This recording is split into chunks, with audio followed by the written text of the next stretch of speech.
ሰዋሰው ቅምሻ ከሰዋሰው መተግበሪያና ዩቲዩብ ቻናል የተገኙ ቁም ነገሮች የሚቀርቡበት ሰዋሰው ቅምሻ ዘወትር እሁድ በዚህ ሰዓት። ሰላም ጤና ይስጥልን። የሰዋሰው ቅምሻ ፕሮግራማችን አድማጮች፣ ሰዋሰው ቅምሻ እንደተለመደው ከናንተ ጋር ለሁለት ሰዓታት ያክል ቆንጆ ፕሮግራሞችን እያደረሰ ቆይታ ለማድረግ ተዘጋጅቶ መጥቷል። እኔ ሀና አባይነህና አሸናፊ ሰለሞን እዚህ ትርታ ኤፍኤም 97.6 እንጦጦ ስቱዲዮ እንገኛለን። ዛሬም እንደተለመደው እንግዲህ ቆንጆ ፕሮግራሞችን ይዘን መጥተናል። ልክ ነው አንቺ። እጅግ በጣም ቆንጆውን ፕሮግራሞቻችን ልክ እንደተለመዱት ሰዓታቸውን ጠብቀው ይሄዳሉ። ሞቅ አድርገን እንጀምረዋለን፣ ሞቅ አድርገንም እንጨርሰዋለን። አዎ እንዳልከው ነው አሹዬ። በሳምንቱ የሰማናቸው ቆንጆ ወሬዎች አሉ። ቆንጆ ጉዳዮችንም ወደ አድማጮች የምናደርስ ይሆናል። ሳምንቱ በታሪክ አለን። ድንቅ ፕሮግራማችንም ሰዓቱን ጠብቆ ወደ አድማጮች ይደርሳል።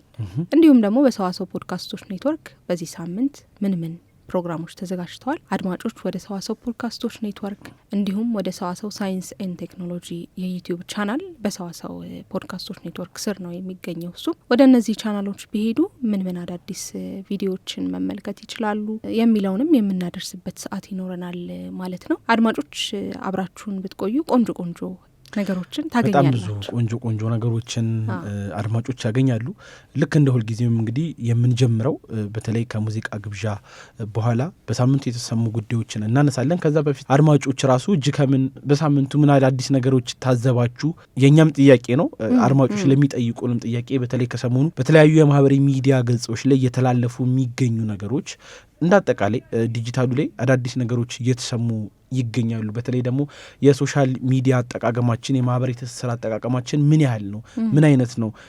በተለይ ከሰሞኑ በትላልቅ በሶሻል ሚዲያ ባይታወቁም ግን ደግሞ ለሀገር ትልቅ አስተዋጽኦ የሚያበረክቱ ትላልቅ ሰዎች እንኳን ሳይቀር ትዝብታቸውንና ምልከታቸውን ያስቀምጡበት ሶሻል ሚዲያ አንዳንዴ ልቅ እየሆነ ከስርዓት ያፈነገጠ ነገሮች የሚሰሩበትም ከዛ በኋላ ደግሞ የሰዎችን ሞራል ስነልቦና የሚነኩ ኮመንቶች የሚሰጡበትም ሆኖ ብዙዎችን ለከፍተኛ የሆነ ስነልቦና ቀውስ እየዳረጉ ያሉ መልእክቶች የተላለፉበት ሳምንት ሆኖ የተመለከትንባቸው አንዳንድ ጉዳዮች ተነስተው ነበርና ወዴት እየሄድን ነው የሚያስብሉ ሰው የምናለቅጥባቸው ሂስ የምንሰጣቸው ሰዎች አንዳንዴ ተደብቀሽ ነው። በነገራችን ላይ አንቺ ሰው ተደብቆ ነው የልቡን የሆነ ሰው ላይ የሚያደርገው።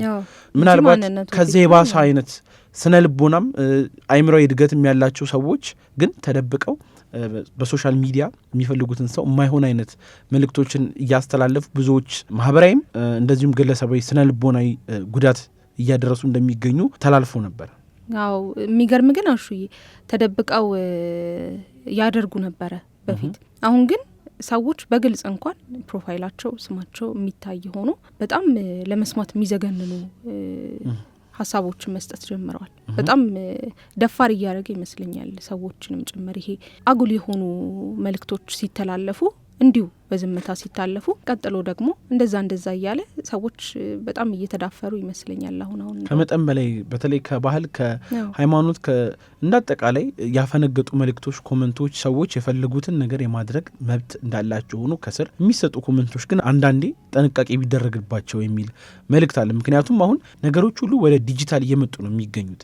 ዓለም በከፍተኛ ሁኔታ የድሮ መልኳን እየቀየረች ነገሮች ሁሉ ወደ ዲጂታል ዓለም እየመጣ ነው። ዲጂታሉ ዓለም በጣም ብዙዎችን እየጠቀመ ይገኛል። አንቺ ታለንት ያላቸው ሰዎች፣ ስራ ፈጣሪዎች፣ ነጋዴዎች እጅግ በጣም ሁሉም ራሳቸውን የሚያሳዩበት ዋናው ቦታ ሆኖ ሳለ ከዛ ባለፈ ደግሞ ሌሎች ሰዎች ደግሞ ሌሎችን ሰዎች ስነ ልቦና የሚነኩበት የሚሳደቡበት በጣም ብዙ አላስፈላጊ ድርጊቶችን የሚያደርጉበት መሆኑ ምናልባት ወዴት እያመራን ነው የሚል የብዙዎች በተለይ ደግሞ ትላልቅ ተጽዕኖ ፈጣሪ ሰዎች ራሱ ትዝብታቸውን ያስቀመጡበት ሳምንት ነበርና ሰዎች ለሚያደርጉት ነገር ጥንቃቄ ቢያደርጉ። ምክንያቱም ሶሻል ሚዲያው ብዙዎችን ሲጠቅም ብዙዎችን ገንዘብ ማግኛቸው ሲሆን እየተመለከትን ነው። አሁን የቲክቶክ ክሬቲቭ አዋርድም በዚሁ ሳምንት ተጀምሮ ሰዎች ታለንታቸውን ሲያሳዩ የነበሩ ሰዎች ቮት እንዲደረጉ የሚጠይቁበት ገንዘብ ሲያገኙ የነበሩ በጣም ብዙ አቅማቸውን እያሳዩ ላሉ ሰዎች ተጽዕኖ ፈጣሪነታቸውን እያጎላ በመጣበት በዚህ ሰዓት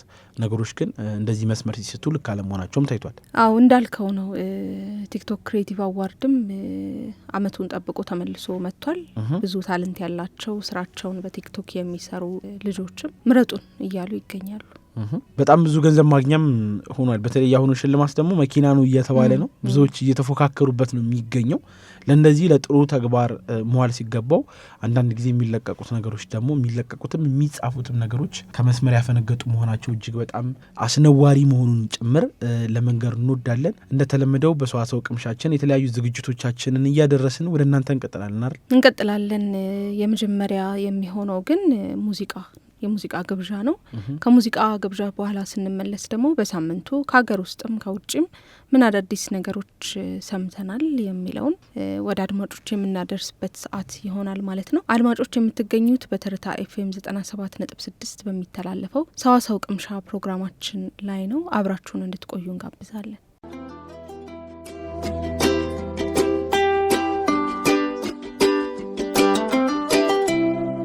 ተመልሰን መተናል። አድማጮቻችን ከልቦ በቀረበው በትርታ 97.6 ላይ ነው የምትገኙት። ፕሮግራማችን ሰዋሰው ቅምሻ ነው። ከእናንተ ጋር ለ2 ሰዓት የተለያዩ ጉዳዮችን እያነሳሳን እንደዚሁም ከሰዋሰው መልቲሚዲያ የተገኙ ሙዚቆችን ወደ እናንተ እያደረስን እንቆያለን። አሁን ደግሞ ሰዓቱ በሳምንቱ ከተከሰቱ ጉዳዮች መካከል ወደ እናንተ የምናደርስበት ሰዓት ነው። በመግቢያችን ስናነሳው እንደነበረው እንግዲህ የቲክቶክ ክሬቲቭ አዋርድ ተጀምሮ ሰዎች ድምጽ እየሰጡ ይገኛሉ።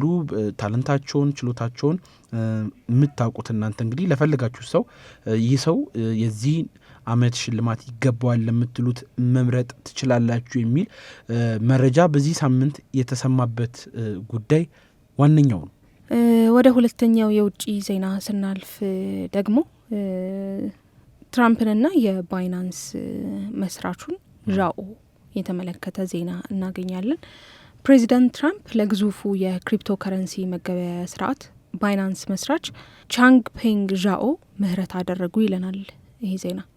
ባይናንስ የተሰኘውን ግዙፉን የክሪፕቶ ከረንሲ መገበያያ ተቋም የመሰረተው ዣኦ በዚህ እሱ በመሰረተው ባይናንስ ላይ የገንዘብ ማጭበርበር እንዲደረግ አድርጓል በሚል ተከሶ 4 ወራትን በስር አሳልፎ ነበረ። ባይናንስም $4 ቢሊዮን ቅጣት እንዲከፍል ተወስኖበት ነበረ። ነገር ግን አሁን ትራምፕ ምህረት አድርጌያለሁ ለዚህ ሰው ብለዋል። ዣኦ $50 ሚሊዮን ለመክፈል መስማማቱ የሚታወስ ነው። በዚሁ የተነሳም ከባይናንስ ኃላፊነቱም ጭምር እስኪለቅ ድረስ ሆኖ ነበረ። የዋይት ሀውስ ቃል አቀባይ ካሮሊን ሊያቪት ትራምፕ የምህረት ደብዳቤውን መፈረማቸውን አረጋግጠው ዣኦ ምንም ጥፋት አልሰራም፣ የባይደን አስተዳደር ክሪፕቶ ከረንሲ ለማጥፋት የወሰነው ውሳኔ ነበረ ብለዋል። ከዚህ በተጨማሪ ውሳኔው አሜሪካ የቴክኖሎጂና ፈጠራ መሪ በመሆን የነበራትን ስምም አጉድፈዋል በማለት የባይደን አስተዳደር በክሪፕቶ ከረንሲ ላይ የነበረውን አቋም የተቹበትም አጋጣሚ ነበረ። ዣኦም ለውሳኔው ትራምፕን አመስግኗል። የመሰረተው መገበያያ ባይናንስም ምስጋናውን አደርሷል። የትራምፕ አስተዳደር ወደ ስልጣን ከተመለሰ በኋላ እንግዲህ ለክሪፕቶ ከረንሲ ከፍተኛ ትኩረት እየሰጠ ነው። አሜሪካንም በዘርፉ ቀዳሚ ለማድረግ እንደሚሰራ በተደጋጋሚ ገልጾ ነበረ። ቅርብ ጊዜም እንደሰማነው ቲክቶክንም ትራምፕ እንዲቀጥል አድርገውታል አይደለ? በአሜሪካ ብዙ አደረኩት እያሉ ብዙ ችግር ገጥሞት ነበረ ቲክቶክ በአሜሪካ። ነገር ግን ትራምፕ እንዲቀጥል ማድረጋቸውም የሚታወስ ነውና በዚህ አጋጣሚ እንግዲህ የባይደን አስተዳደርን የሚቃወሙ ብዙ ውሳኔዎችንም እያስተላለፉ እንደሚገኙ ይታወቃል። ይህም አንዱ ነው ማለት ነው ከነዛ ውስጥ። ይገርማል። ትራምፕ እንግዲህ ከዲሞክራቶች ጋር ያላቸው ነገር አሁንም አያያዥ እንደሆነ መጥቷል። ብዙ የመንግስት ሰራተኞች ስራ አቁመው እንደነበርም አይዘነጋም በከፍተኛ ሁኔታ።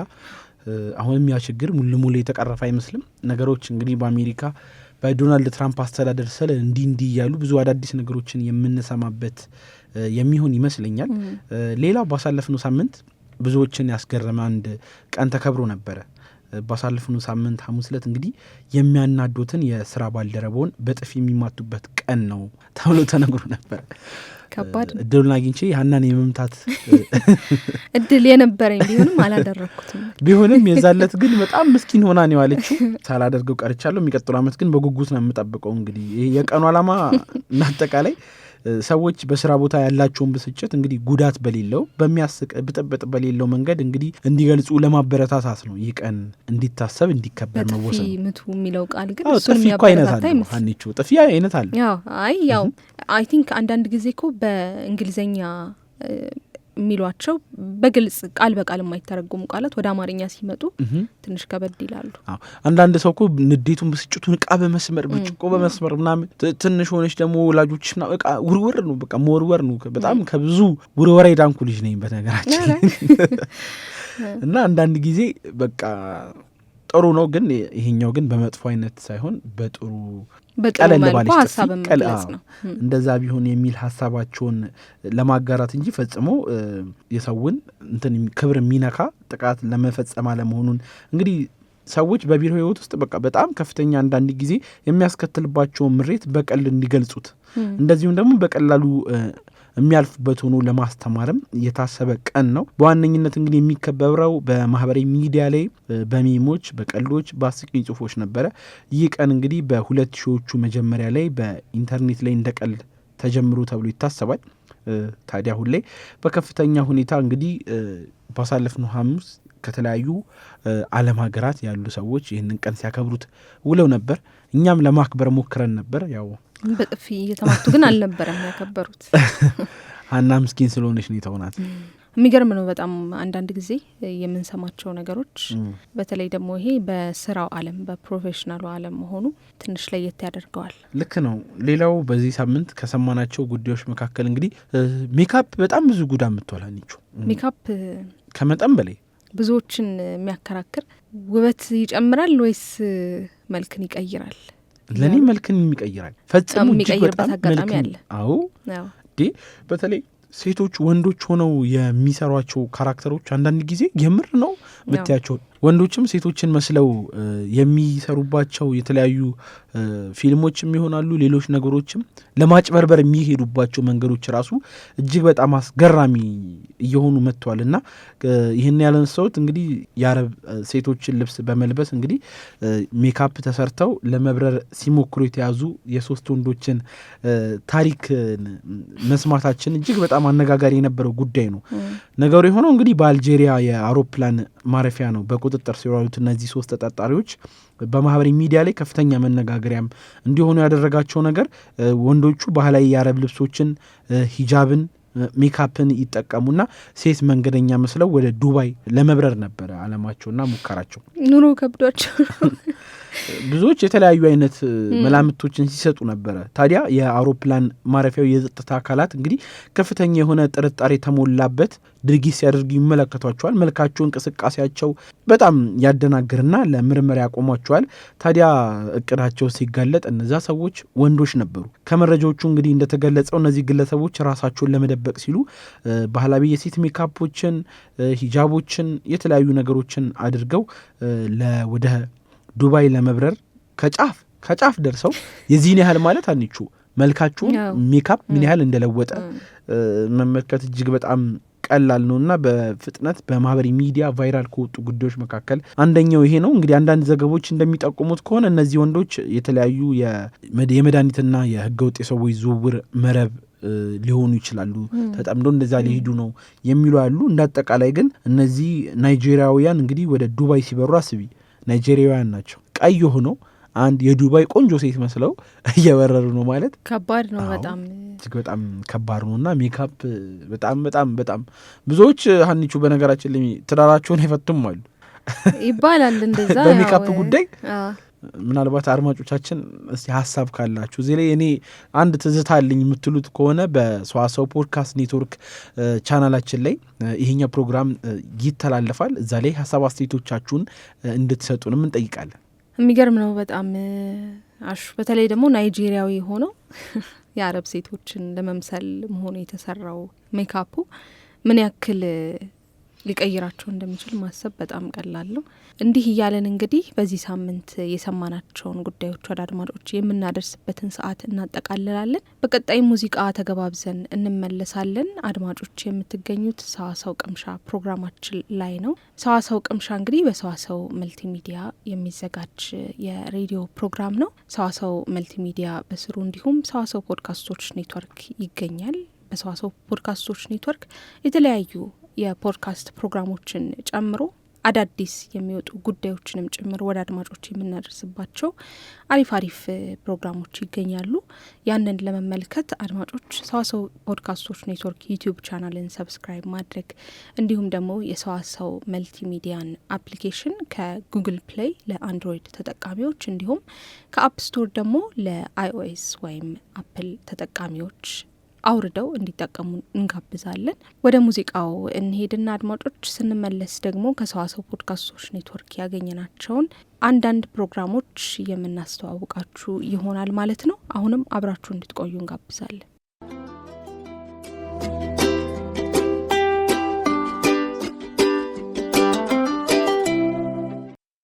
ተመልሰን መተናል። አድማጮቻችን ያላችሁት በትርታ 97.6 ፕሮግራማችን ሰዋሰው ቅምሻ ነው።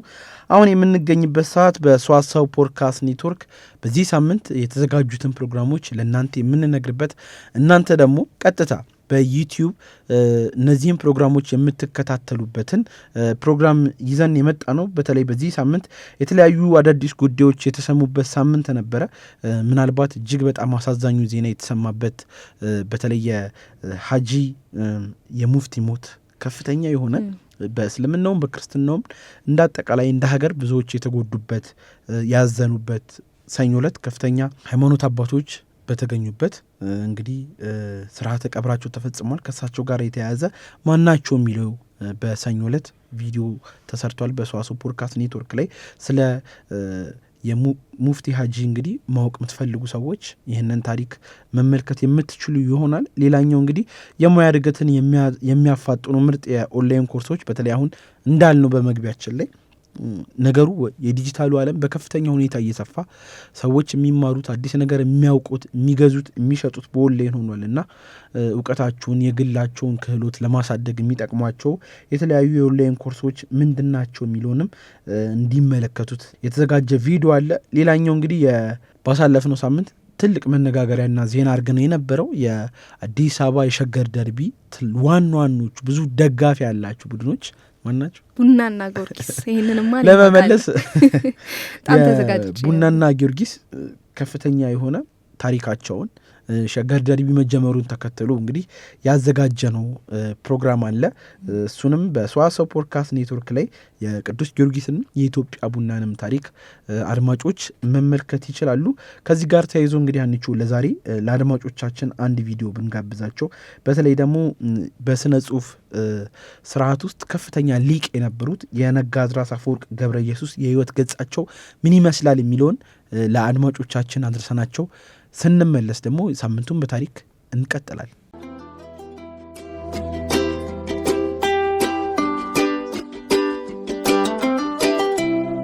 በ20ኛው ክፍለ ዘመን መጀመሪያ ላይ በስነ ጽሁፍ በስነ ጥበብ ዘርፍ ከሚታወቁ ፋና ወጊ ጥቂት ኢትዮጵያውያን መካከል አንዱ ናቸው። ከኢጣሊያ ጋር ባድዋና በማይጨው በተደረጉት ሁለት ታላላቅ ጦርነቶች አገራቸውን ሳይከዱ እንዳልቀሩ በአንዳንድ ኢትዮጵያውያንም ይታማሉ። እሳቸው ጦቤ የተሰኘውን በመጀመሪያ የታተመውን የልብ ወለድና ዳግማዊ አጼ ሚኒሊክ የተሰኘውን የታሪክ መጽሐፍትም ያደረሱ ናቸው። ነጋድራስ አፈወርቅ ገብረ ኢየሱስ በዛሬው ዝግጅታችን በዚህ ሳምንት ህልፈተ ሞታቸው የተሰማበትን ቀን በማስታወስ የሕይወታቸውን ገጽ እንቃኛለን። ይህንን ፕሮግራም ስናዘጋጅ ነጋድራስ አፈወርቅ ገብረ ኢየሱስ ከ1860 እስከ 1940 በፕሮፌሰር ባህሩ ዘውዴ አይን የተጻፈውን በማጣቃሻነት ተጠቅመናል። በሰዋሰው ዕለቱን በታሪክ ዝርዝር ማውጫ ውስጥ ያንዳንዳቸውን ቀናትና ታሪኮቻቸውን የምናደርስ ሲሆን ከቻናላችን ዕለቱን በታሪክ ከተሰኘው ፕሌይሊስት የተለያዩ የኢትዮጵያና የዓለም ታሪክን ማግኘት የሚችሉም ሲሆን የቻናላችን አዲስ ከሆናችሁም ሰብስክራይብ በማድረግ ቤተሰባችን ሁኑም አልን። ነጋድራስ አፈወርቅ ገብረ ኢየሱስ አፈወርቅ በደቡባዊ የጣና ሐይቅ ደሴት ክፍል በምትገኘዋ ዘጌ በሐምሌ ወር 1860 ዓ.ም ተወለዱ። በታዋቂ አያታቸው በመምህር ድንቁ ጠባቂነት በአካባቢው በምትገኘው ኡራ ኪዳነ ምሕረት ቤተክርስቲያን የተለያዩ ሃይማኖታዊ ትምህርቶችን እየተከታተሉና ጎን ለጎንም በአካባቢው በስፋት በሚዘወተረው የባህላዊ ስዕል ስራ ላይ እየተሳተፉም ያደጉ ሰው ናቸው። ከ1872 ዓ.ም በኋላ በእቴጌ ጣይቱ አማካኝነት አፈወርቅ ገብረ ኢየሱስ ከዳግማዊ ምኒልክ ጋር እንዲተዋወቁ ተደረገ። በዚህ ጊዜም አፈወርቅ የኢጣሊያ መልእክተኛ ከሆኑት ከካውንት ፔትሮ አንቶሎኒ ጋር የመተዋወቅ ዕድልን አገኙ። መልእክተኛው አንቶሎኒም በአፈወርቅ የሥነ ጥበብ ዝንባሌ በመደነቅ አፈወርቅን ወደ ኢጣሊያ ወስደው ለማስተማር ለዳግማዊ ምኒልክ ባቀረቡት ጥያቄ መሠረት ተፈቀደላቸው። በመስከረም ወር 1880 ዓ.ም አፈወርቅ ገብረ ኢየሱስ የመጀመሪያቸው የሆነውን ጉዞ ወደ ኢጣሊያ አደረጉ። በኢጣሊያ ሲደርሱ የተደረገላቸው አቀባበልም ለዲፕሎማቲክ መልእክተኛ የሚደረገውን አይነት አቀባበል ይመስል ነበር። አፈወርቅ ከኢጣሊያው ንጉሥ ኡምቤርቶ ቀዳማዊ ጋር በመገናኘትም ከዳግማዊ ምኒልክ የተላከውን ስጦታ ለኢጣሊያው ንጉሥ አስረክበዋል። አፈወርቅ በኢጣሊያ ከደረሱ በኋላ በቱሪን የሚገኘው ዓለም አቀፍ ኢንስቲትዩት የአልበርቲና የሥነ ጥበብ አካዳሚ ትምህርታቸውን እንዲጀምሩ ተደረገ። በራስ መኮንን የሚመራው የኢትዮጵያ ልዑካን ቡድን በ1881 ዓ.ም ኢጣሊያን በጎበኘበት ወቅትም አፈወርቅ ከማይታወቅ አንድ የሥነ ጥበብ ተማሪ ደረጃ የልዑካኑ ሕጋዊ አስተርጓሚ ለመሆን በቁ። ራስ መኮንን ወደ ኢጣሊያ የተጓዙት የውጫሌ ውል ከተፈረመ በኋላም ሲሆን ኢጣሊያ ከደረሱ በኋላም ባለማወቅ ከመረብ ምላሽ ያለውን ግዛት ለኢጣሊያ የሚሰጥ ሌላ ስምምነት በኔፕልስ ፈርመዋል። አፈወርቅ ገብረ ኢየሱስ በውጫሌ ውል የአማርኛና የጣሊያኛ ቅጆች መካከል ያለውን ልዩነት በመጀመሪያ በማወቅ ለራስ መኮንን የነገሩትም እሳቸው መሆናቸውን በኋላ ላይ ቢናገሩም በእሳቸው አስተርጓሚነት በኔፕልስ በድጋሚ የተፈረመውን በተንኮል የተሞላ ሌላ ስምምነት ግን ለማስቀረት አልቻሉም። አፈወርቅ ገብረ ኢየሱስ በራስ መኮንን ከተመራው የልዑካን ቡድን ጋር በሐምሌ ወር 1882 ዓ.ም ወደ አዲስ አበባም ተመልሰዋል። የተመለሱበት ጊዜም በውጫሌ ውል አንቀጽ 17 የአማርኛና የጣሊያኛ ቅጆች መካከል ያለውን ልዩነት በግልጽ የታወቀበት ጊዜም ነበር። የአፈወርቅ በኢትዮጵያ የኢጣሊ መልእክተኛ ለነበሩት ሊዮፓልዶ ትራቨርሲ በአስተርጓሚነት ማገልገላቸው በማያወላዱት የጸረ ኢጣሊ እንቅስቃሴ መሪ በእቴጌ ጣይቱ ተወዳጅነትን አላተረፈላቸውም ነበር።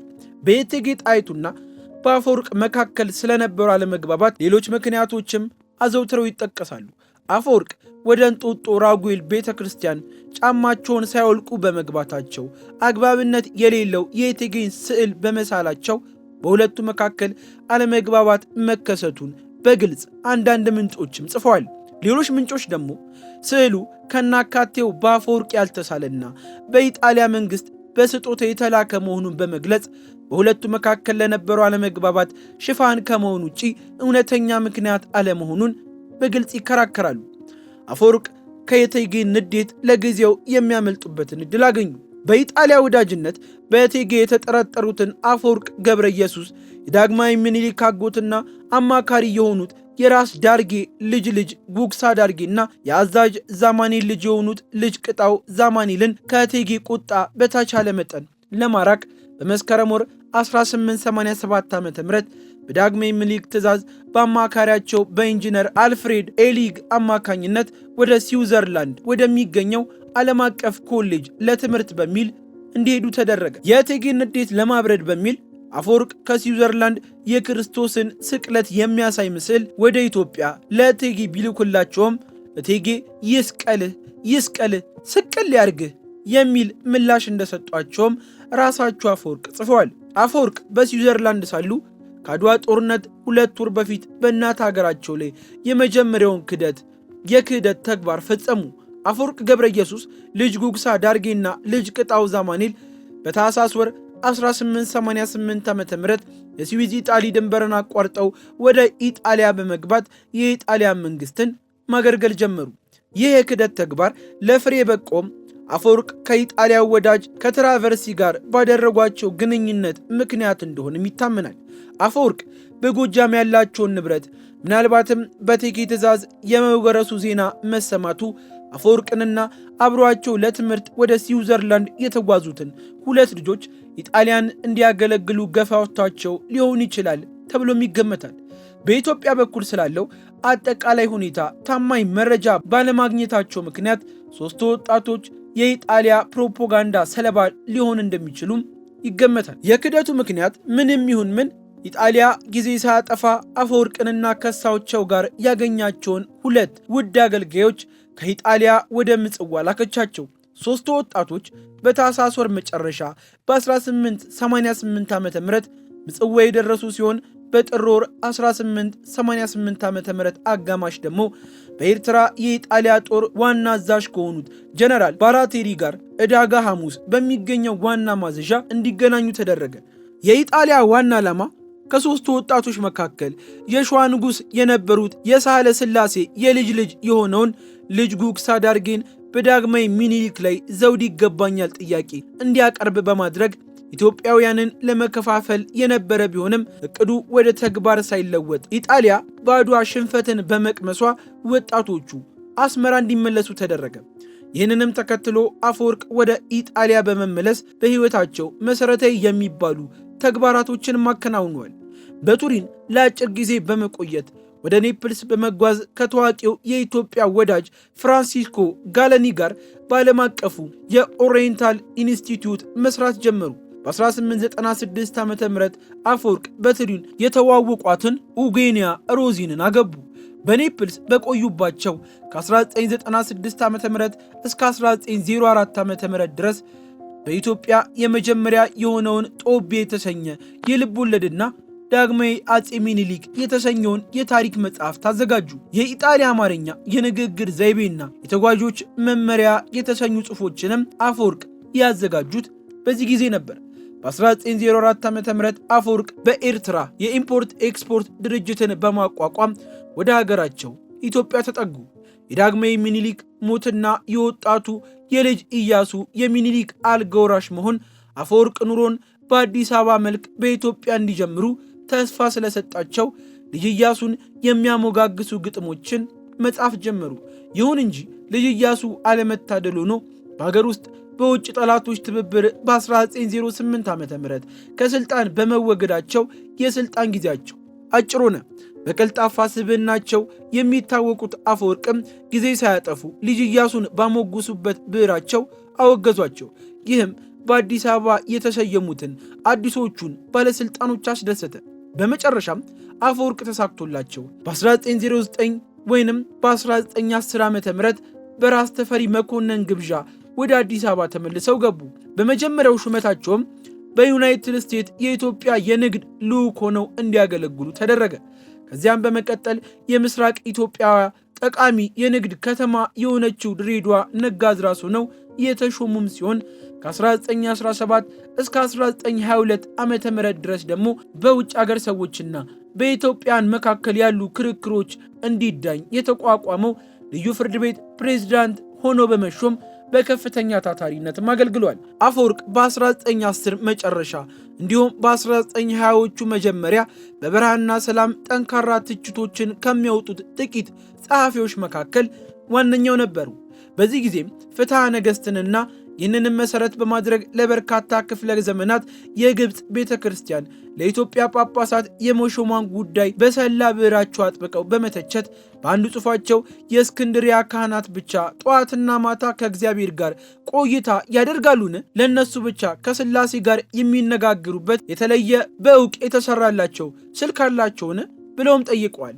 ይህም በሂደት ፍሬ አፍርቶ በ1921 ዓ.ም 4 ኢትዮጵያውያን ጳጳሳት በአሌክሳንድሪያ እንዲሾሙ እንዲሁም በ1951 ዓ.ም የመጀመሪያው የኢትዮጵያ ፓትርያርክ እንዲሾም መሰረትም ሆኗል። አፈወርቅ በኢጣሊያ ጉዳይ ያላቸውን የላቀ ዕውቀት መሰረት በማድረግ በ1925 ዓ.ም በኢጣሊያ የኢትዮጵያ ጉዳይ ፈጻሚ ሆነው ተሾሙ። ይሁን እንጂ የሁለተኛው የኢጣሊያና የኢትዮጵያ ጦርነት ከመጀመሩ ጥቂት ዓመት በፊት በኢጣሊያ ወዳጅነት የሚታሙትን አፈወርቅ በኢጣሊያ ጉዳይ ፈጻሚ አድርጎ መሾም ለኢትዮጵያ ራሷን በራሷ የመግደል ያህል እንደነበር በመግለጽ አንዳንድ ጸሐፊዎችም ይተቻሉ። አፈወርቅ በሮም የኢትዮጵያ ጉዳይ ፈጻሚ ሆነው ስራቸውን የጀመሩት በችግር ነው። በበጀት ችግር ምክንያት ሚስጥራዊ የቴሌግራም መልእክቶችን ጭምር በኢጣሊያ የውጭ ጉዳይ ሚኒስቴር በኩልም ይልኩ ነበር። የሚልኳቸው መልእክቶችም አንዳንዴ እርስ በርሳቸው የሚጣረሱ ነበሩ።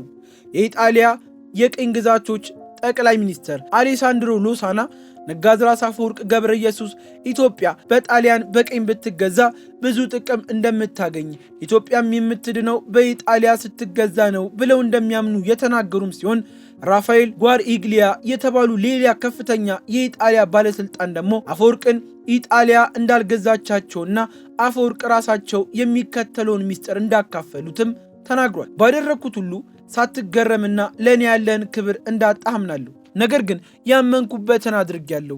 ኢጣሊያ ኢትዮጵያ በቀኝ ብትይዛት እያሰለጠነች ብታበለጽጋት አሜሪካኖች እንግሊዞችን እንዳባረሩት ሁሉ የሰለጠኑና የበለጸጉ ኢትዮጵያውያን ጣሊያንን ከኢትዮጵያ የሚያባረሩበት ቀን እንደሚመጣ አምናለሁ ብሏል። ሆኖም በ1928 ዓ.ም የኢትዮጵያና የኢጣሊያ ጦርነት ሲጀመር አፈወርቅ ወደ ኢትዮጵያ ተመለሱ። ይህንንም አንዳንድ የነጋድራስ አፈወርቅ ደጋፊዎች የአርበኝነታቸው ማረጋገጫ እንደሆነ አድርገውም አቅርቦታል። ጣሊያኖች አዲስ አበባን እንደተቆጣጠሩ ግን ደግሞ ነጋድራስ አፈወርቅ ያለምንም መሸፋፈን የኢትዮጵያን በኢጣሊ ቅኝ መገዛት በአደባባይ መደገፍም ጀመሩ። ስደት ወደ ውጭ የሄዱት ቀዳማዊ ኃይለ ሥላሴና በዱር በገደሉ ፋሽስት ኢጣሊያን ሲዋጉ የነበሩት የኢትዮጵያ አርበኞችም መርዘኛ በሆኑ ቃላት ማንኳሰስ ጀመሩ። በሚገርም ሁኔታ ግን አፈወርቅ ለኢጣሊያ ያላቸው ፍቅር ራሳቸውንም ለጊዜው ከፋሽስት በትር ሳያስጥላቸው ቀርቷል። በየካቲት ወር 1929 ዓ.ም የፋሽስት ኢጣሊያ የኢትዮጵያ ገዢ የነበረውን ሩዶልፎ ግራዚያኒን ለመግደል በአብርሃም ደቦጭና በሞጎስ አስገዶ መሪነት በአዲስ አበባ የተደረገው ሙከራን ተከትሎ አፈወርቅም ተይዞ ወደ ኢጣሊያ እንዲሄዱ ተደረገ። ከአንድ ዓመት በኋላ ግን ወደ ኢትዮጵያ ተመልሰው አፈቄሳር በሚል ማዕረግነት ፋሽስት ኢጣሊያን በፕሮፓጋንዳ ሹመኝነት አገልግሏል። በ1933 የፋሽስት ኢጣሊያ ጦር ተሸንፎ ንጉሠ ነገሥቱ ወደ ሀገር እንደተመለሱ ነጋድራስ አፈወርቅ ገብረ ኢየሱስ በሀገር ክደት ተከሰው የሞት ፍርድ ተፈረደባቸው። ይሁን እንጂ የሞት ፍርዱ ወደ ዕድሜ ልክ እስራት እንዲቀለላቸው ተደርጎ ነጋድራስ አፈወርቅ በደቡብ ምዕራቧ የንግድ ከተማ በጅማ የእስራት ጊዜያቸውን በመፈጸም ላይ ሳሉ ዓይናቸው ታውሮ በመስከረም 15 1940 ዓ.ም ከዚህ ዓለም በሞት ተለይተዋል።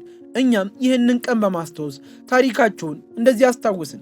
ለቻናላችን አዲስ ከሆናችሁ ሰብስክራይብ በማድረግ ቤተሰባችን ይሁኑም አልን።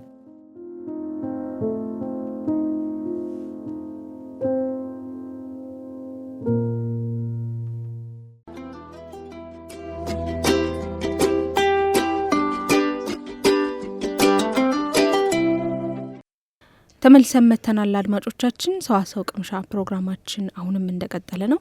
የሳምንቱን በታሪክ ጉዳዮችን ወደ እናንተ የምናደርስበት ሰዓት ላይ እንገኛለን። በሳምንቱን በታሪክ እንግዲህ እንደተለመደው በዚህ ሳምንት ምን አዳዲስ ጉዳዮች በታሪክ ተከስተው ነበረ፣ የቶቹን ወደ አድማጮች ብናደርስ ጥሩ ናቸው ብለን ያሰብናቸውን ይዘንላችሁ እንደምንመጣ ይታወቃል። ለዛሬም እንግዲህ በእኔ በኩል አሹ ሁለት የሳምንቱን በታሪክ ጉዳዮችን ነው ይዤ የመጣሁት። የመጀመሪያው መሐመድ ጋዳፊ ተይዞ የተገደለበት ቀንን ያስታውሰናል። ኦክቶበር 20 ቀን 2011 ዓ.ም እንደ አውሮፓውያን አቆጣጠር ኦክቶበር 20 2011 ዓ.ም እንግዲህ ለረጅም ጊዜ ሊቢያን የመራው ጋዳፊ በትውልድ ከተማው ሲርት አቅራቢያ በአማጺ ኃይሎች ተይዞ ተገደለ። ጋዳፊ እንደ አውሮፓውያን አቆጣጠር በሰኔ 1942 ነበረ የተወለደው። ቤንጋዚ በሚገኘው የንጉሳዊ ወታደራዊ አካዳሚ ወይም ሮያል ሚሊታሪ አካዳሚ ገብቶ ተምሯል። በኋላም በብሪታንያ የአጭር ጊዜ ወታደራዊ ስልጠናን ወስዷል። እንደ አውሮፓውያን አቆጣጠር እንግዲህ በሴፕቴምበር 1 ቀን 1969 ዓ.ም በወቅቱ ከሀገር ውጭ የነበሩትን የሊቢያውን ንጉስ ኢድሪስን ከስልጣን ያወረደ መፈንቅለ መንግስት መርቷል። ከዚያም ጋዳፊ የአዲሱ አብዮታዊ መንግስት መሪ ሆነ። መንግስቱ በሊቢያ የሚገኙትን የአሜሪካና የእንግሊዝ ወታደራዊ ሰፈሮችን ዘጋ። አብዛኛውን የሀገሪቱን የነዳጅ ኢንዱስትሪ ተቆጣጠረ። እንዲሁም ተቃዋሚዎች ላይ እርምጃ መውሰድ ጀመረ ማለት ነው። ጋዳፊ ሊቢያን ከሌሎች የአረብ ሀገራት ጋር ለማዋሃድም ሞክሮ ነበረ። የአይሪሽ ሪፐብሊካን አርሚ እንዲሁም በጀርመን የነበረውን ሬድ አርሚ ፋክሽንን ጨምሮ በዓለም ዙሪያ የሚገኙ የሽምቅ ተዋጊና አሸባሪ ተብለው የተፈረጁ ቡድኖችን በመደገፍም ይታወቃል። ይህ ሰው እንደ አውሮፓውያን አቆጣጠር በ1970ዎቹ አጋማሽ ላይ የፖለቲካ ርዕዮተ ዓለሙን ደ ግሪን ቡክ በሚል ርዕስ አሳትሟል። መጽሐፉ የሶሻሊስትና የእስልምና መርሆችን ያጣመረ ሲሆን በሊቢያ በትምህርት ቤቶች እንዲሰጥ ግዴታ ተደረገ። የግዴታ ንባብ ሆነ። እንደ አውሮፓውያን አቆጣጠር በ1980ዎቹ ከምዕራባውያን አገሮች ጋር የነበረው ግንኙነት ጋዳፊ በእጅጉ ሻክሮ የነበረ ሲሆን ሊቢያ በኤፕሪል 1986 ዓ.ም አሜሪካውያን ወታደሮች በሚጠቀሙበት የበርሊን የምሽት ክበብ ላይ ለደረሰው የቦምብ ጥቃትም ተጠያቂ ተደርጋ ነበረ። በጥቃቱ 2 ሰዎች ሲገደሉ 155 ያህል ሰዎች ደግሞ ቆስለዋል። ዩናይትድ ስቴትስም በትሪፖሊ የሚገኘውን የጋዳፊን መኖሪያ ጨምሮ በሊቢያ በሚገኙ በርካታ ኢላማዎች ላይ የቦምብ ጥቃት በመፈጸም ምላሿን ሰጥታለች። በዲሴምበር 1988 የፓን አም በረራ ፍላይት 103 የሚባል ማለት ነው በስኮትላንድ ፈንድቶ አውሮፕላን ውስጥ የነበሩ 259 ሰዎችና በመሬት ላይ የነበሩ 11 ሰዎች ህይወታቸው እንዲያልፍ ምክንያት ሆኗል። ዩናይትድ ስቴትስና ብሪታንያ 2 ሊቢያውያን ወንዶችን ቢከሱም ጋዳፊ ግን አሳልፎ ለመስጠት ፈቃደኛ አልሆነም። ከዛም በ1992 ዓ.ም የተባበሩት መንግስታት ድርጅት በሊቢያ ላይ የኢኮኖሚ ማዕቀብ ጣለ ማለት ነው። ማዕቀቡ የተነሳው በ2003 ሊቢያ ለቦምብ ጥቃቶቹ ኃላፊነቱን ከወሰደችና $2.7 ቢሊዮን ካሳ ለመክፈል ከተስማማች በኋላ ነው። ሊቢያ በተጨማሪም የጅምላ ጨራሽ መሳሪያዎቿን ለማጥፋት የተስማማች ሲሆን በዚህ ወቅት በሚቀጥለው ዓመትም ከምዕራባውያን አገሮች ጋር የነበራት ግንኙነት ተሻሻለ። ጋዳፊ አወዛጋቢና በባህሪው ለየት ያለ መሪ እንደሆነ ይታወሳል። ብዙውን ጊዜ ደማቅ ቀለም ያላቸውን ቀሚሶች ወይም ካባዎች ወይም ደግሞ ያጊጡ ወታደራዊ ዩኒፎርሞችን ለብሶ ይታይ ነበረ። ከሴት የግል ጠባቂዎች ጋር ይጓዝም እንደነበር የሚታወስ ነው። እንዲሁም አንዳንድ ጊዜ በውጭ ሀገር ጉብኝቶች ወቅት ድንኳኖች ውስጥ ነበር የሚያርፈው። እነዚህ ነገሮች ለየት ያለ መሪ እንዲሆን ያደርጉታል። ጋዳፊን ከ40 ዓመታት በላይ ነው ሊቢያን የገዛው። ነገር ግን ከዚህ ጊዜ በኋላ በግብጽና በቱኒዚያ የተነሳውን ህዝባዊ አመጽ ተከትሎ በሊቢያ ተቃውሞች ተቀሰቀሱ።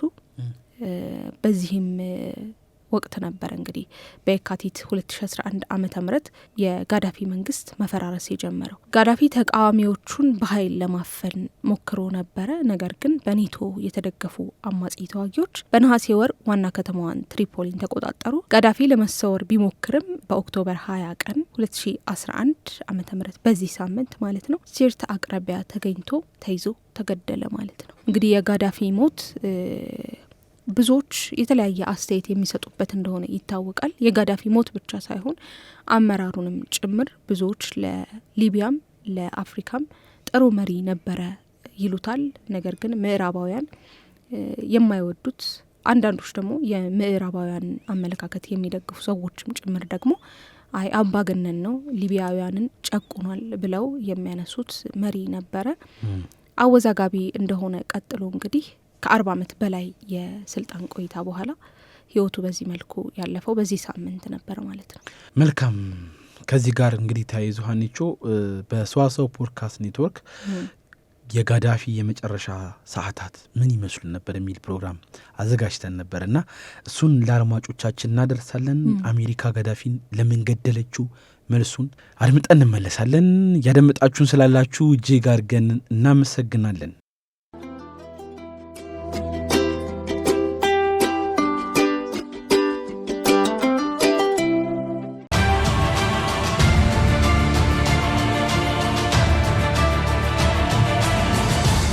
የአሜሪካ የደህንነት ተቋም የሆነው ሲአይኤ ከሰሜን አፍሪካው ሀገር ሊቢያ ከሳተላይትና ኤሌክትሮኒክስ ሰርቪላን የሚሰበሰቡ የተለያዩ ሚስጥራዊ መልእክቶችን እየቃረመ ነበር። ወቅቱ ደግሞ እንደ አውሮፓውያን አቆጣጠር 1986። ከነዚህ ሚስጥራዊ መልእክቶች ውስጥ ለአሜሪካ የደህንነት ስጋት የሚሆን ነገር ከተገኘ ይመረምራል። የዛን ቀን ሲአይኤ 397 የተለያዩ ሚስጥራዊ መልእክቶችን አዳምጦ ምንም የደህንነት ስጋት የሚሆን ነገር አላገኘም። ነገር ግን ጠልፈው ከሚሰሟቸው መልእክቶች ውስጥ 398ኛው መልእክት ለአሜሪካ ደህንነት ቀጥተኛ ስጋት ሆኖ ተገኘ።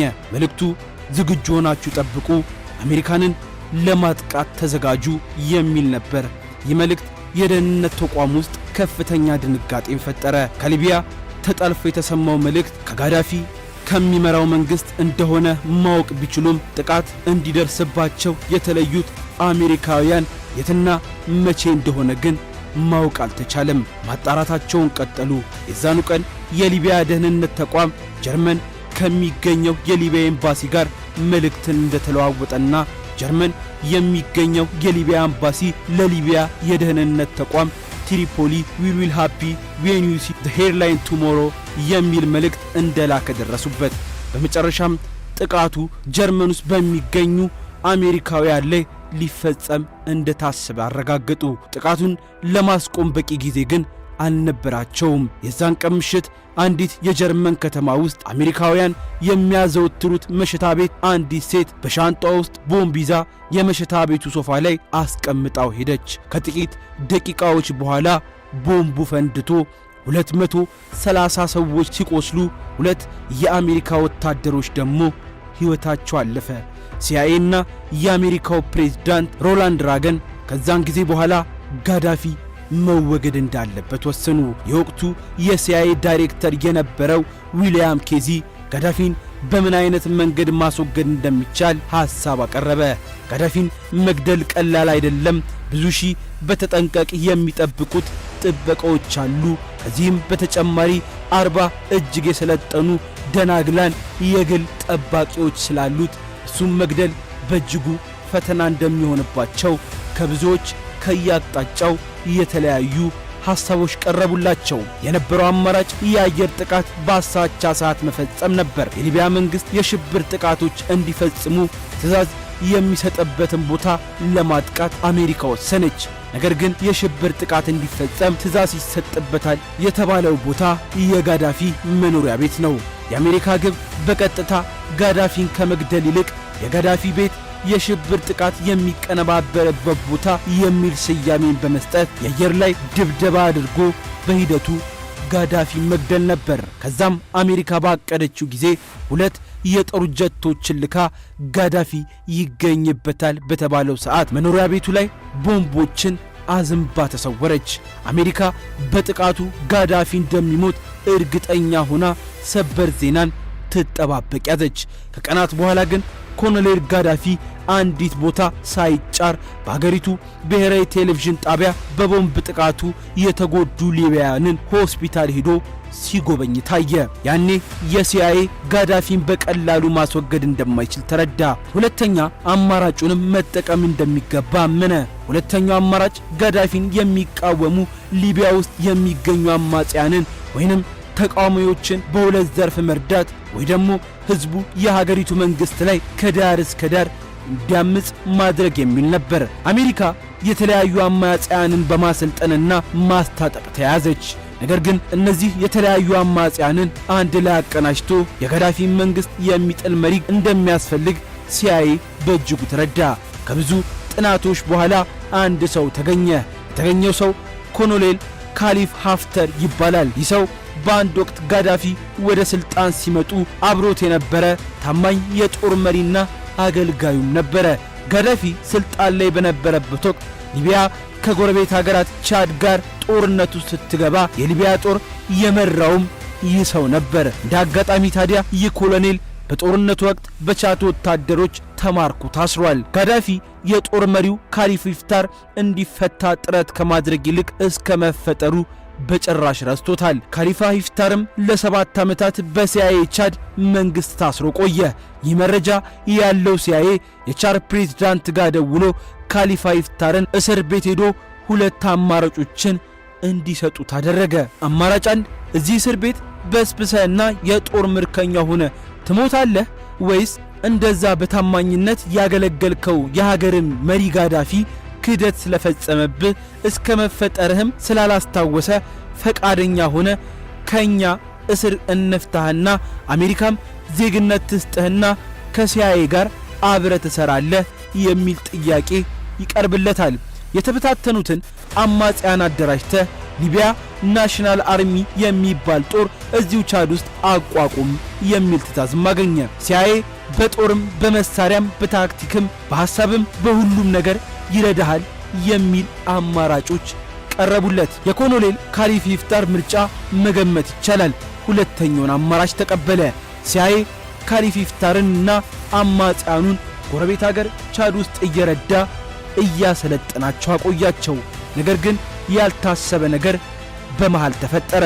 በአሜሪካ መንግስት ይደገፍ የነበረው የቻድ መንግስት ላይ መፈንቅለ መንግስት ተደረገ። መፈንቅለ መንግስት መደረጉ ግን ችግር አልነበረውም። ነገር ግን በመፈንቅለ መንግስት ስልጣን የያዘው አካል የአሜሪካ አጋር ስላልነበረ ሲአይኤ ጋዳፊን ለመጣል ቻድ ውስጥ የሚዳግፋቸውንና የሚያሰለጥናቸውን አማጽያን ካሊፋ ሂፍታርን ጨምሮ ከቻድ እንዲወጡ የቻድ መንግስት አዘዘ። ካሊፋ ሂፍታርን ጨምሮ አብሮት የነበሩ 300 አማጽያንን በናይጄሪያ ዛይርና ኬንያ በኩል አድርጎ ወደ አሜሪካም ወሰዳቸው። ከዛም ኮሎኔሉን ጨምሮ እነዚህ 300 የሚደርሱ ሊቢያውያን አማጺዎችን የሲአይኤ ዋና መቀመጫ የሆነችው ቨርጂኒያ ውስጥ መኖሪያ ቤት ተሰጥቷቸው ለጊዜው እንዲቆዩ አደረጉ። ከዓመታቶች በኋላ እንደ አውሮፓውያን አቆጣጠር 2011 ላይ የአረቡ ዓለም ተቃውሞ ተቀሰቀሰ። ቱኒዚያ፣ ግብፅና ሊቢያ ከፍተኛ የህዝብ ተቃውሞ ተነሳ።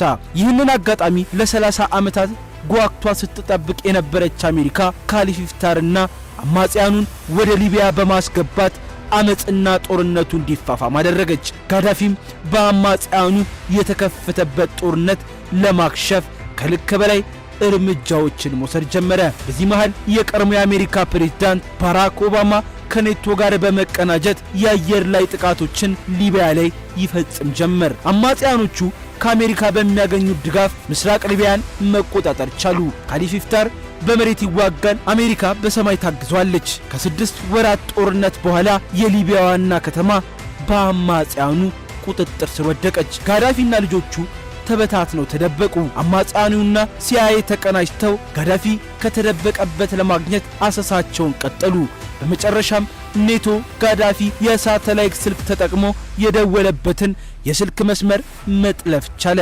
ከዛም ለማምለጥ ጋዳፊ ሲጓዝበት የነበረውን የጭነት መኪና በዘመን አመጣሹ ከአየር ላይ ጥቃት መሰንዘሪያ መሳሪያ ወይንም ድሮን አሜሪካ ላስ ቬጋስ ላይ ቁጭ ብለው አጋዩት። እንደ አውሮፓውያን አቆጣጠር ኦክቶበር 20 2011 ላይ ሲሪት በምትባል ከተማ አማጽያኑ ለ42 ዓመታት ሊቢያን የመራው መሪያቸውን መሬት ለመሬት እየጎተቱ እየተሳለቁበት ፎቶ እየተነሱ ጸጉሩን እየነጩና እያሰቃዩ ገደሉት። ምዕራባውያኑ እንዲህ ይሉታል፣ ጋዳፊ አምባገነን ነው፣ ጨቋኝ ነው። ጋዳፊ አፋኝና ሽብርተኛ፣ የሽብርተኞች ደጋፊ ነው። ጠላቶቹን ይገላል፣ ተቃዋሚዎቹን ያስራል። የሱ ቢጤ ጨፍላቂዎች የአፍሪካ መሪዎች ኤዲ አሚን ዳዳን፣ ኢሳያስን፣ ሙጋቤንና መንግስቱን ይደግፋል ሲሉ ፈረጁት። የቀድሞ የአሜሪካ ፕሬዝዳንት ሮናልድ ሬገን ጋዳፊን ዘማዶጎፍ ዘሚድል ኢስት የመካከለኛው ምስራቅ ውሻ እያሉ ይገልጿቸዋል። ጋዳፊ በምዕራባውያኑና በሀገሪቱ ጥቂት ሀብታሞች ተይዞ የነበሩ የእርሻ መሬቶችን ለድሃ የሰጠ፣ ወደ ስልጣን ከመምጣቱ በፊት 10% የነበረውን የሀገሪቱ የተማረ ህዝብ ወደ 88 ያሳደገ፣ የራሷ መከላከያ ሰራዊት ያላትን አፍሪካን መፍጠር የሚፈልግ፣ አፍሪካውያንን ወጥ ፓስፖርት እንዲኖራቸው የሚሻና አገሪቱ አንድ የጋራ መገበያያ ገንዘብ እንዲኖራት የሚፈልግ ሰው ነበረ። ጋዳፊ ሀገሩ ሊቢያ ያላትን የነዳጅ ሀብት በአግባቡ እንድትጠቀም ያደረገ፣ በዚህም ስልጣን ሲይዝ እንደ አውሮፓውያን አቆጣጠር በ1969 ላይ ድሃ የነበረውን የሊቢያ ህዝብ በአፍሪካ ቁጥር 1 ሀብታም እንዲሆን ያደረገና የአገሪቱ ጂዲፒ ከ42 ዓመት በፊት ከነበረው ጋር ሲነጻጸር ከ600% በላይ እንዲያድግ ያደረገም ጀግና መሪ ነበረ። እሱ ብቻ አይደለም። ሊቢያውያን በአፍሪካ ትልቁ የነፍስ ወከፍ ገቢ የነበራቸው በእርሱ የስልጣን ጊዜ ነበር። አስገራሚውና ሌላው መረጃ ደግሞ በእርሳቸው ዘመን 0% ዕዳ ያለባት ብቸኛዋ አፍሪካ ሀገርም ራሷ ሊቢያ ብቻ ነበረች። ሰውየው ሪጂናል አፍሪካ ሳተላይት ኮሚኒኬሽን ኦርጋናይዜሽን ለሚባል ተቋም $300 ሚሊዮን በመስጠት ከአውሮፓ የሳተላይት ጥገኝነት አፍሪካ እንድትላቀቅም የሚያልም ሰው እንደነበር ይታወቃል። አንዳንድ ድሃ የአፍሪካ ሀገራት የአፍሪካ ህብረት አባልነት መዋጮን መሸፈን ሲያቅታቸው ጋዳፊ መዋጮውን ሳይቀር ይሸፍንላቸው ነበር። ጋዳፊ የአፍሪካ ራሷን ሞኔታሪ ፈንድ የሚል ተቋም እንዲኖራትም ይፈልግ የነበረ የዶላርና የዩሮ የበላይነት ለማስቀረት የወርቅ ዲናሮች አትሞ አፍሪካና የአረቡ ዓለም በእነዚህ የወርቅ ዲናሮች እንዲገባይ ሳይቀር ይወጥን የነበረ የሀገሪቱ የነዳጅ ሀብት ፕራይቬታይዝ ተደርጎ ያንዳንዱ የሀገሪቱ ዜጋ የዚህ ነዳጅ ሀብት ባለቤት እንዲሆን የማድረግ ሥራንም ይሠራ ነበር። ሊቢያ ውስጥ ለአዳዲስ ሙሽሮች $50,000 ቤት ለመግዣና ለመቋቋሚያ እንዲሆን በስጦታ መልክ ይሰጥ ነበረ የሚባለው ጋዳፊ ምዕራባውያኑ ሳይቀር በማይክዱት መልኩ አገሩን ድብና አርጎ አሳድጓል። የቀድሞ የአሜሪካ ፕሬዝዳንት ዶናልድ ትራምፕ በአንድ ወቅት እንዲህ ብለዋል። ዓለማችን ጋዳፊና ሳዳም ስልጣን ላይ ቢቆዩ ኖሮ ይህን ያህል ውጥንቅጥ ውስጥ አትገባም ነበር። የሁሉ ውጥንቅጥ እንዲፈጠር ያደረጉት ደግሞ የቀድሞ የአሜሪካ ፕሬዝዳንት ባራክ ኦባማና ሴጣኗ ሂላሪ ክሊንተን ናቸው። ጋዳፊና ሳዳም ጥሩ ሰዎች ናቸው እያልኩ አይደለም፣ ነገር ግን ስልጣን ላይ እንዲቆዩ ብናደርግ ኖሮ አሁን ላይ ህዝቡ ለዚህ ሁሉ ጣጣ አይዳረግም ነበር ይላሉ። እንደ አውሮፓውያን አቆጣጠር 2016 ላይ የቀድሞ የአሜሪካ ፕሬዝዳንት ባራክ ኦባማ አሜሪካ ጋዳፊን ከስልጣን ለማንሳት የከፈተችው ጦርነት በፕሬዝዳንትነት ጊዜው ከሚጸጸትባቸው ውሳኔ ውስጥ አንደኛው እንደሆነ ተናግሮ ጥፋቱንም አምኗል። ጋዳፊ የገዛ ዜጎቹ መሬት ለመሬት እየጎተቱ ሲሰርቡትና ሲሳለቁበት የጠየቃቸው አንድ ጥያቄ እንዲህ ብሎ ነበረ፣ ምን አደረኳችሁ?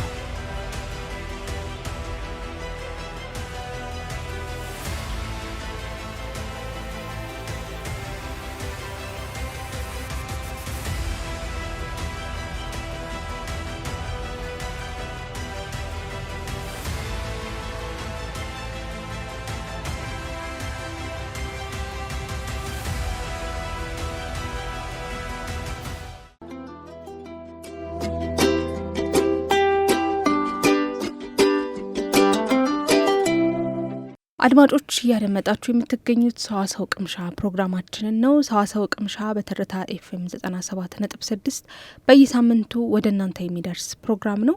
የተለያዩ ፕሮግራሞችን እያደረስን ወደ እናንተ ቆይታ እያደረግን እንገኛለን። አብራችሁን ስላላችሁ እጅግ አድርገን እናመሰግናለን። እየተዝናናችሁ እየተማራችሁ አዳዲስ ነገሮችን እየጨበጣችሁ እንደሆነም ተስፋ እናደርጋለን። ሳምንቱም በታሪክ የምናደርስበትን ፕሮግራማችን አልጨረስንም። አንድ የመጨረሻ የሳምንቱን በታሪክ ክስተት እናደርሳችኋለን። እሱም ደግሞ የተባበሩት መንግስታት ድርጅት የተመሰረተበትን ቀን የሚያስታውሰን ነው። ኦክቶበር 24 1945 ዓ.ም ነው እንደ አውሮፓውያን አቆጣጠር። ጁን 26 ቀን በ1945 የጸደቀውና የተፈረመው የተባበሩት መንግስታት ቻርተር እንደ አውሮፓውያን አቆጣጠር በኦክቶበር 24 ቀን 1945 በዚህ ሳምንት ማለት ነው በስራ ላይ ሲውል የተባበሩት መንግስታት ድርጅት ወይም ተመድ ተመሰረተ። ተመድ የተመሰረተው እንግዲህ የዩናይትድ ስቴትስ፣ የብሪታንያ፣ ሶቪየት ህብረትና ሌሎች ሀገራት መሪዎች ዓለም አቀፍ ግጭቶችን ለመቆጣጠር እና ሰላምን ለማረጋገጥ ከድሮ የመንግስታት ማህበር ወይም ደግሞ ሊግ ኦፍ ኔሽንስ የተሻለ ጠንካራ መንገድ መኖር አለበት ብለው ስለተነሱ ነው። የሳን ፍራንሲስኮ ጉባኤ ወይም ሳን ፍራንሲስኮ ኮንፈረንስ ተብሎ የሚታወቀው የመመስረቻ ስብሰባ እንደ አውሮፓውያን አቆጣጠር ኤፕሪል 25 ቀን 1945 ነበር የተጀመረው። በዚያ ጉባኤ ላይ ቻርተሩ የአዲሱን ድርጅት ዋና ዋና ዓላማዎች አስቀመጠ።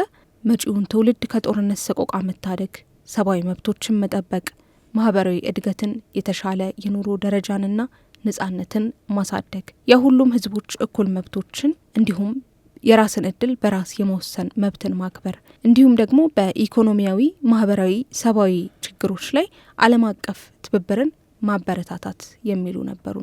እነዚህን ዓላማዎች ይዞ የተነሳው የተባበሩት መንግስታት ድርጅት ታዲያ አሁን ከረዥም ዓመታት በኋላ ከ1945 ጀምሮ ማለት እንግዲህ ከ80 ዓመት በላይ ከሆነ ጊዜ በኋላ እንግዲህ የተባበሩት መንግስታት ድርጅት አሁንም ድረስ ብዙ ስራዎችን በዓለም አቀፍ ደረጃ እንደሰራ የሚታወቅ ነው። የተመሰረተውም በዚህ ሳምንት ኦክቶበር 24 ቀን ነበር ማለት ነው። አድማጮች እንዲህ አድርገን የሳምንቱን በታሪክ ፕሮግራማችንን እንጨርሳለን። መልካም ሳምንቱን በታሪክ አገባደድን። ከሰዋሰው መልቲሚዲያ የተገኘ ሙዚቃ ለአድማጮቻችን ጣል አድርገን የመጨረሻውና ሁልጊዜ መዝጊያችን የምናደርገው የድንቃ ድንቅ መረጃችን ይቀጥላል ማለት ነው። እያደመጣችሁን ስላላችሁ እጅግ አድርገን እናመሰግናለን። የሰዋሰው መልቲሚዲያ ሙዚቃን ከአፕ ስቶር ከፕሌይ ስቶር መተግበሪያውን በማውረድ ልታገኙ ትችላላችሁ። የሰዋሰው መልቲሚዲያ ዩቲዩብ ቻናልን ሰብስክራይብ በማድረግ ቤተሰባችን እንድትሆኑ እየጠየቅን ሁልጊዜም የሰዋሰው ቅምሻ መነሻችን የሆነውን ከሰዋሰው ፖድካስት ኔትወርክ የተገኙ የተለያዩ አዳዲስ ይዘት ያላቸው አዳዲስ ጉዳዮችንም ሁሌም እናነሳሳለን። በሰዋሰው ፖድካስት ኔትወርክ ውስጥ የተለያዩ የህግና ህግ ነክ ጉዳዮች፣ ቴክኖሎጂ፣ ስፖርት፣ ታሪክ ሁሉንም በአንድ ያካተተ ጉዳዮችን ሁሌም ለአድማጮቻችን እናደርሳለን። ቻናላችንን ሰብስክራይብ በማድረግ ቤተሰባችን እንድትሆኑ እንጠይቃለን። እንቀጥላለን። ተመልሰን እንገናኝ።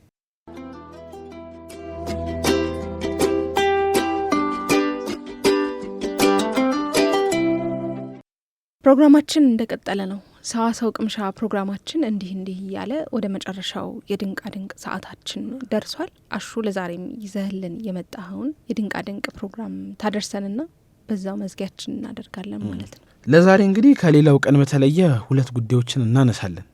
በተለይ አንዳንድ ጊዜ ሙገሳ ያስከስሳል። የተሞገሰውን ሰው ነው አሞጋሹን እስቲ እንግዲህ ምንድነው ለመስማት ጓጉቻለሁ። እስካሁን የተከሰሰው አላጋጠመኝም። እንዴ ብያለሁ። ነገሩ ምንድነው? ባለቤቱን ድንቡሽ ቡሽ ብሎ የጠራው ግለሰብ ለቅጣት ተዳረገ ይለናል። የት ነው ቦታው ነው የሚወስነው? አዎ እንግዲህ የባለቤቱን የስልክ መዝገቡን ራሱ በቁልምጫ ድንቡሽ ቡሽ ብሎ ነው መዝገቡ የያዘውና ይህ ግለሰብ ግን ለስር የተዳረገው በቱርክ ውስጥ እንደሆነ ለቅጣትም እንደተዳረገ ጭምር ነው የተሰማው። እንግዲህ እነዚህ ስማቸው ያልተጠቀሰ ጥንዶች እንግዲህ በቱርካ ኡሳክ ከተማ ኗሪ ናቸው። እንግዲህ ሚስት ወፈር ባለ ሰውነቷ ሳቢያ እንግዲህ ባል የኔ ድንቡሽቡሽ ብሏታል።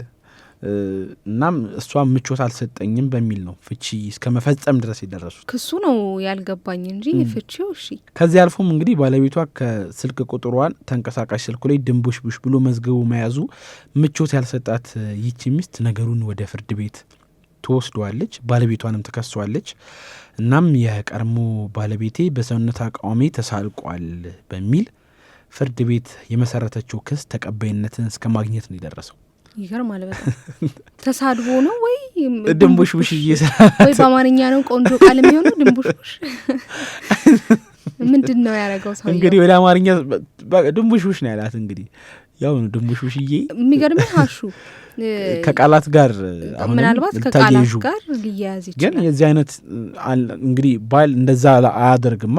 እንዴት ያደርጋል? አሁን እንደው ወፍራም ሚስት ያለው ሰው አሁን ሚስቱን እንደው ድንቡሽ የኔ ድንቡሽቡሽ ሲል እኮ እንደውም ደስ ነው የሚላት። እኛ ሀገር እዚህ ነው ቆንጆ ማለት ነው።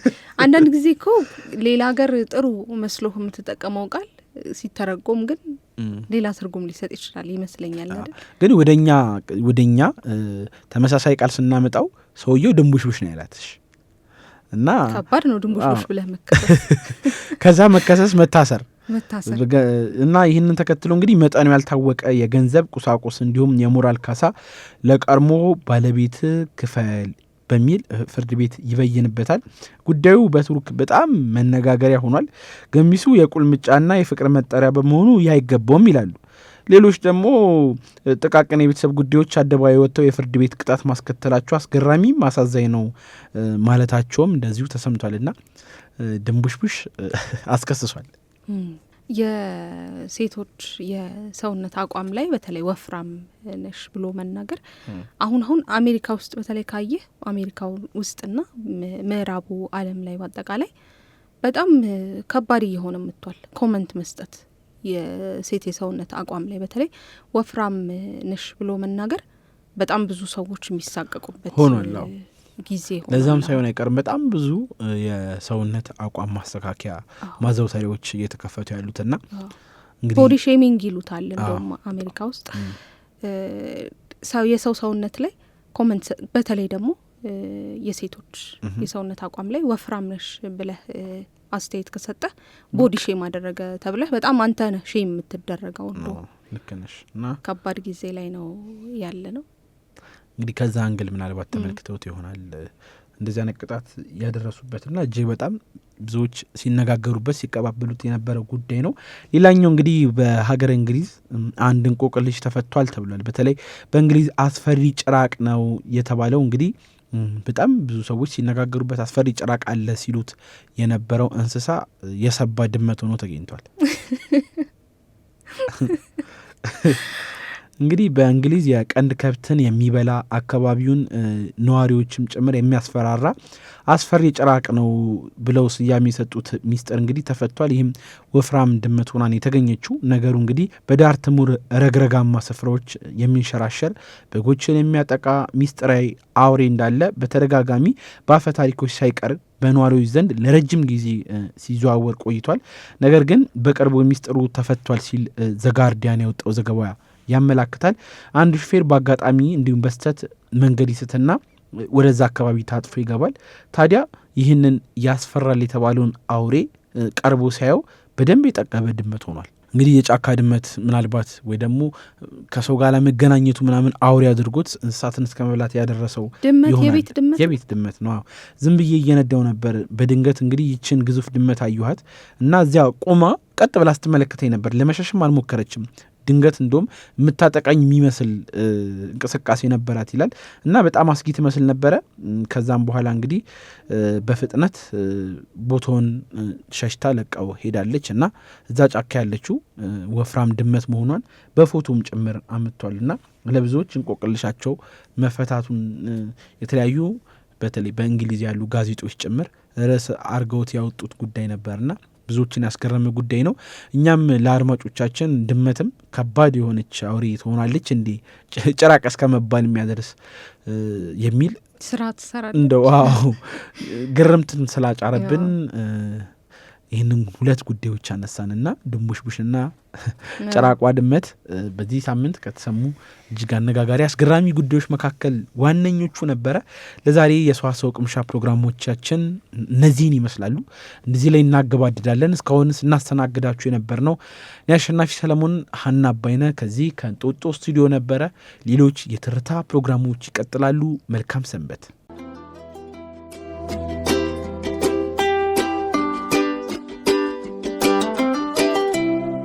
ሰዋሰው ቅምሻ ከሰዋሰው መተግበሪያና ዩቱብ ቻናል የተገኙ ቁም ነገሮች የሚቀርቡበት ሰዋሰው ቅምሻ ዘወትር እሁድ በዚህ ሰዓት